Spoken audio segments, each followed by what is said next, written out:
মৌসুমী বায়ুর প্রভাবে দেশের কোথাও টানা বৃষ্টি আবার কোথাও গুঁড়ি গুঁড়ি, ফলে জমে থাকা পানিতে শঙ্কা বাড়ছে এডিস মশার ব্যাপক প্রজননে।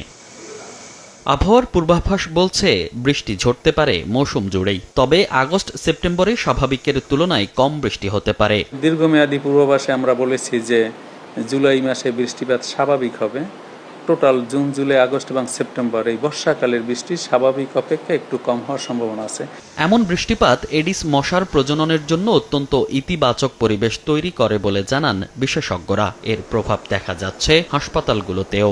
প্রতিদিনই বাড়ছে ডেঙ্গু আক্রান্ত ও মৃত্যুর সংখ্যা। স্বাস্থ্য অধিদপ্তরের প্রতিবেদনে দেখা যায়, গত জুনের তুলনায় এ মাসে রোগীর সংখ্যা বেড়েছে দ্বিগুণ। একই অবস্থা মৃত্যুর সংখ্যায়ও। বিশেষজ্ঞদের শঙ্কা, এখনই মশা নিয়ন্ত্রণ সম্ভব না হলে আগস্ট সেপ্টেম্বরে ডেঙ্গু বাড়তে পারে আরও কয়েক গুণ।